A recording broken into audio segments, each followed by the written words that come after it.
प्यारे देशवासियों, नमस्कार। आज और कल 2 दिन का भारत बंद का ऐलान किया हुआ है। आज हुआ है और कल भी होगा। यानी कई सारी ट्रेड यूनियंस, कई सारे संगठन हैं जिसमें मजदूर संगठन भी शामिल हैं। इन्होंने भारत बंद का ऐलान किया है 2 दिन का, 48 घंटे का। कारण है सरकार की गलत नीतियाँ, केंद्र सरकार की गलत नीतियाँ। वैसे ये केंद्र सरकार जब से आई है सही नीतियाँ तो इसकी रही नहीं है, तो इनके लिए तो ये 24 घंटे मेरे ख्याल से क्या लगातार चलता ही रहे तब भी इनका कसूर माफ़ नहीं हो सकता है। 8 साल हो गया है इसको, वर्तमान केंद्र सरकार को। कभी भी इसने जवाबदेही अपनी समझी नहीं है आज तक, कभी भी। आप देख लीजिए, अभी पूरे देशवासियों को याद है करीब 13 महीने किसान यहीं पर बैठे थे बॉर्डरों के ऊपर, दिल्ली के चारों तरफ। देश भर में भी अलग अलग आंदोलन चला था, लेकिन दिल्ली के चारों तरफ तो परमानेंट 13 महीने यहाँ पर करीब करीब बैठे हैं। वो भी इस सरकार की गलत नीतियों की वजह से था। जो 3 कानून लाए थे, किसानों का तोहफा कह के लाए थे, और वो इनकी बर्बादी के फरमान थे। और अब इसके अलावा जैसे निजीकरण है, हर चीज़ को ये बेच रही है। बनाया कुछ नहीं, 8 साल में इनका कोई रिकॉर्ड देख लीजिए आप, कोई भी इन्होंने नया संस्थान खड़ा नहीं किया है। पहले के जो थे उन्हीं को एक एक करके बेचने पर लगे हुए हैं, और ये समझ में नहीं आ रहा है ये पैसा जा कहाँ रहा है। कोई पैसे का भी हिसाब देने के लिए तैयार नहीं है। ये बड़ी शर्म की बात है। बहुत ही गैर जिम्मेदार सरकार है। इस सरकार को उखाड़ना होगा, हर हालत में उखाड़ना होगा। और मैं समझता हूँ केवल भारत बंद से काम नहीं बनेगा।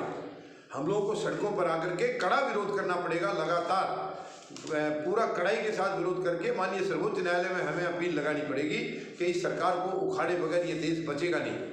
देश खतरे में है।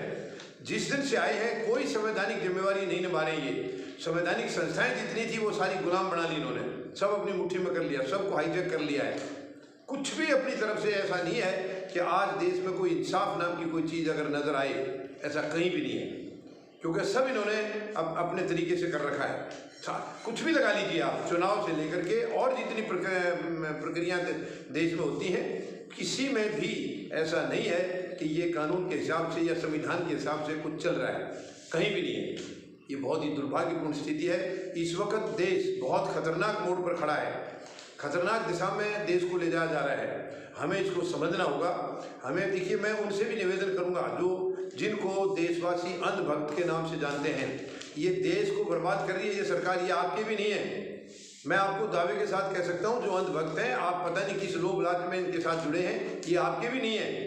ये आपको जिसे बर्बाद करेंगे तब आपको महसूस होगा, अभी आपको पता नहीं लग रहा है। ये किसी के भी नहीं है, ये पूरे देश में ये किसी के नहीं है, ना गरीब के, ना मजदूर के, ना किसान के, ना जवान के। ये हैं तो केवल चंद उद्योग घराने हैं या इनकी खुद की पार्टी और ये सरकार, केवल ये इनके लिए है, अपने लिए है। ये किसी और के लिए नहीं है। ये और के लिए कुछ नहीं करना इन्होंने। तो अब ये 2 दिन का बंद काफ़ी कामयाब रहा है। बैंकिंग सेवाओं पर, ट्रांसपोर्ट सेवाओं पर काफ़ी असर पड़ा है। मैं निवेदन करूंगा पूरे देशवासियों से, अब हमें या तो इस बंद को ही कंटिन्यू और रखें कुछ दिन, या हम कोई और दूसरा तरीका अपना करके बैठ के बातचीत करके हमें सरकार का कड़ा विरोध करना होगा और माननीय सर्वोच्च न्यायालय को हमें अप्रोच करनी होगी। क्योंकि इस सरकार को अगर नहीं उखाड़ा गया तो देश कुछ भी बचेगा नहीं, देश के अंदर कुछ नहीं बचेगा। बहुत कुछ लूट चुके हैं ये, जो बचा है उसको अगर बचाना है तो हमें तुरंत सड़कों पर आना होगा, तुरंत इस सरकार का विरोध करना होगा। 8 साल से हम लोग देख रहे हैं। अब आप देख लीजिए, जब 7 साल होने वाले थे इनके, तब तक किसी ने इनका विरोध नहीं किया था। लेकिन किसानों ने जो 3 काले कानून लाए गए थे इनके लिए, किसानों को मतलब गिफ्ट के तौर पे, उनका पहली बार किसानों ने विरोध किया इस देश में। बाकी कितने पढ़े लिखे लोग हैं इस देश के अंदर, कितने भी और डेडिकेटेड लोग हैं, लेकिन इस निकम्मी और गैर जिम्मेदार सरकार का विरोध किसी ने नहीं किया। सच में ये हमारे लिए बहुत ही दुर्भाग्यपूर्ण स्थिति थी। लेकिन किसान न केवल उन्होंने विरोध किया है बल्कि कामयाबी लेके गए हैं। ये अलग बात है कि अभी सारी चीज़ें, उनकी जो इश्यूज थी वो समाधान नहीं हुआ है। लेकिन मेन जो काले कानून की वजह से जो आंदोलन चला था, वो कम से कम वो कानून तो रद्द हो गए हैं। हालांकि एमएसपी की डिमांड आज की नहीं है, वो भी बहुत पुरानी है, और सरकार अब उसको ठंडे बस्ते में डालने की कोशिश कर रही है। लेकिन किसानों ने भी कह दिया है, हो सकता है वो दोबारा भी आंदोलन शुरू करना पड़े तो वो करेंगे। लेकिन किसी भी हालत में जितनी उस टाइम पर वायदे हुए थे, जब यहाँ से हड़ताल खत्म की गई थी, प्रधानमंत्री ने जब 19 नवंबर को देश से माफ़ी मांग के 3 कृषि कानून वापस लिए थे, उसके बाद किसानों को यहाँ से जाने के लिए जो अपील की इन्होंने, जो लेटर दिया था, उसमें ये सारी एग्री किए हैं कई सारी चीज़ें हैं जिसमें एमएसपी भी एक मुद्दा है, लेकिन अब तक इसके ऊपर कोई पहल नहीं की गई है। तो किसानों ने कह रखा है कि हो सकता है उन्हें दोबारा आंदोलन करना पड़े, लेकिन अब हर हालत में एमएसपी वो लेकर रहेंगे।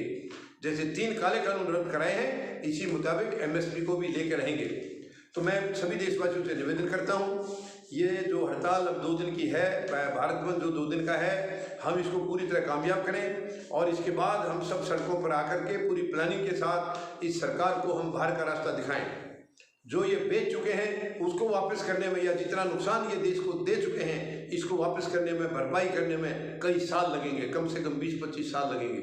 जो भी दूसरी सरकार आएगी 20-25 साल से कम नहीं लगेगा वापस उसी जगह पर आने में। इतना बर्बाद कर चुके हैं ये, और तानाशाही है, यानी आप इनकी नीतियों के खिलाफ आवाज़ उठाएंगे तो आपको जो है ना कहीं अरेस्ट करके बैठा देंगे, या आपके ऊपर ईडी के छापे होंगे, आईटी के छापे होंगे। गलत बात है ये तानाशाही का देश नहीं है, तानाशाही के लिए यहाँ कोई जगह नहीं है। तो मैं आप सबसे निवेदन करूँगा, इनको तुरंत उखाड़ना होगा, वरना देश में कुछ भी बचेगा नहीं है। मुझे पूरी उम्मीद है आप सब मेरी विनती सुनेंगे, मेरी अपील सुनेंगे और फौजी जनता पार्टी का हिस्सा बन करके कड़ा विरोध करके इनको हमें हर हालत में, चुनाव की इंतजार नहीं करनी है, हमें इनको तुरंत उखाड़ना होगा।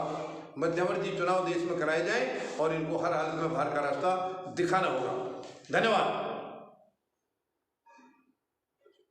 जय जवान, जय किसान, जय हिंद।